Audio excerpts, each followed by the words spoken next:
ఇక మన తెలంగాణలో ఒక సామెత ఉంటుంది, పతివ్రత పరమాన్నం అడితే తెల్లారదాకా చల్లారలేదని. ఇక బీఆర్ఎస్ పరమాన్నం అంటే కూడా తెల్లారదాకా కాదు, అది ఎన్నెళ్ళైనా చల్లారదు. ఇక కేటీఆర్ కానీ దాంట్లో ఉన్న మాజీ మంత్రులు కానీ వాళ్ళందరూ ఇక ముచ్చట్లు, వాళ్ళ శుద్ధపూస ముచ్చట్లు తింటే ఇక 10 ఏళ్ళైనా చల్లారాయి. వాళ్ళ ముచ్చట ఏంటంటే సికింద్రాబాద్ చుట్టూ గ్రేటర్ పాలిటిక్స్ అనే వార్త చూస్తున్నాం మనం. సికింద్రాబాద్ జిల్లాగా మార్చాలనే సోయి లేకుండా, గతంలో సికింద్రాబాద్ డెవలప్మెంట్ గురించి ఎలాంటి ఆలోచన కూడా చేయకుండా ఇష్టాలతో ఒక స్లమ్ లాగా సికింద్రాబాద్ వదిలేసిన మీరు ఎంతసేపు హైటెక్ సిటీ, ఆ సిటీ, ఈ సిటీ, ఫ్యూచర్ సిటీ అని పైసలు రావాల్సిన జాగాల మీరు ఆకాశ ఆర్యాలు కేటీఆర్ వాళ్ళంతా నిర్మించుకొని ఆడ భాగస్వాములై సికింద్రాబాద్ గాలికి వదిలేసింది మీరు కాదు. తలసాని ఏం తలకాయ పెట్టుకొని తిరుగుతున్నావు వాడు నువ్వు?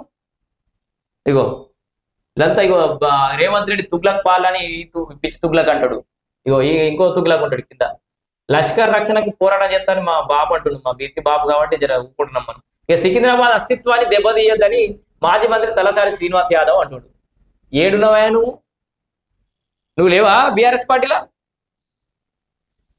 టీడీపీలో గెలిచి బీఆర్ఎస్లో పోయి నువ్వు ఆంధ్ర వ్యతిరేక శక్తివి నువ్వు కాదా?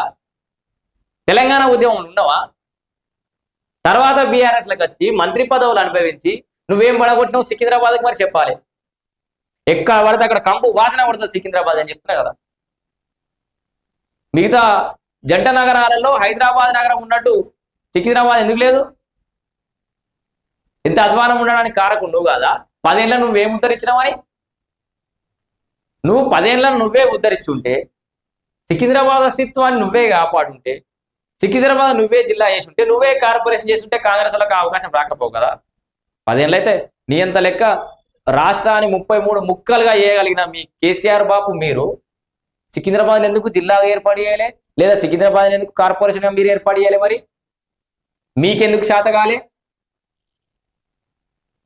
మందిది మంగళవారం, మన సోమవారమా? ఇగో నల్ల జెండాలతో నిరసన నాట.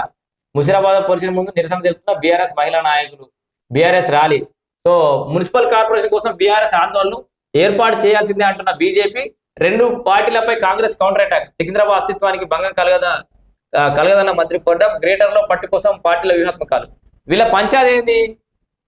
గ్రేటర్ హైదరాబాద్ సంబంధించి ఇక పాలక వర్గాల గడువు ముగుస్తుంది. మరొక 20 రోజులు ఎంత ఉన్నట్టుంది. ఇక గ్రేటర్ హైదరాబాద్ మన కిచ్చపరిచినట్టు కాదు, పండుగ వస్తే కొంతమంది వస్తారు కదా, అట్లా వీళ్ళు ఎన్నికలు ఏడత్తే ఆడపోయి ఏదో దుకాణం పెట్టుకుంటారు. అది కాకపోతే వాళ్ళకే ఇజ్జత్ పోతుంది, వాళ్ళనే బూమరాంగ్ అయిపోతుంది అన్ని కూడా. ఎందుకంటే వాళ్ళు తీసుకుని గతంలో వీళ్ళు శాత కాలేదురా ఇప్పుడేం పడగొడుతురు అని జనాలు కూడా అనుకుంటారు. వీళ్ళకి ఆ తెలివి లేక, వీళ్ళకి ఆలోచన లేక, జనాలు మనమేనే తూ అని ముఖం మీద చూస్తారని తెలియక కొత్త దుకాణం ముందట వేసుకోరు. సికింద్రాబాద్ చుట్టూ గ్రేటర్ పాలిటిక్స్ అనే కారణాలు గదే. జిల్లా రద్దుకు రేవంత్ కుట్ర చేస్తుండని, హామీల పక్క పెట్టినని వీళ్ళంతా ఇప్పుడు హైదరాబాద్ లో డ్రామా చేస్తారు. ఇక గ్రేటర్ హైదరాబాద్ ఎన్నికలు, కార్పొరేట్ ఎన్నికలు అయిపోయిన దాకా హైదరాబాద్ లోనే వీళ్ళ డ్రామాలనే నడుస్తుంది. ఇక డ్రామారావుకి అయితే పండుగ అయితే హైదరాబాదే కాబట్టి. ఇది బీఆర్ఎస్ యొక్క పరిస్థితి. జనాలు ఆలోచించాలి. సికింద్రాబాద్ అస్తిత్వం కోసం మొన్నటిదాకా తలసాని శ్రీనివాస్ ఎందుకు మాట్లాడలేదు, కేటీఆర్ ఎందుకు మాట్లాడలేదు, హరీష్ రావు ఎందుకు మాట్లాడలేదు అని ఆలోచించాల్సిన అవసరం ఉంది. వాళ్ళే ఉద్ధరించినట్టయితే ఇప్పుడు ఈ ఆందోళన చేయాల్సిన అవసరం లేదు. 10 ఏళ్ళు తెలంగాణ రాష్ట్రం ఏర్పడ్డాక 10 ఏళ్ళు మీ చేతుల్లో ఉంది. సర్వనాశనం చేసి ఇప్పుడు మళ్ళా డ్రామాలు ఆడుతున్నారు వీళ్ళంతా.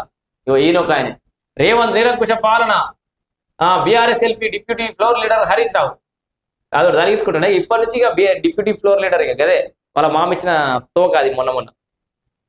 అంతకుమించి ఏం కాలేవు నువ్వు. ఇక నీ ఆశలు కూడా వదిలేసుకో. ఇక సికింద్రాబాద్ చుట్టూ పాలిటిక్స్ మీద మీ అభిప్రాయాలు కూడా చెప్పండి.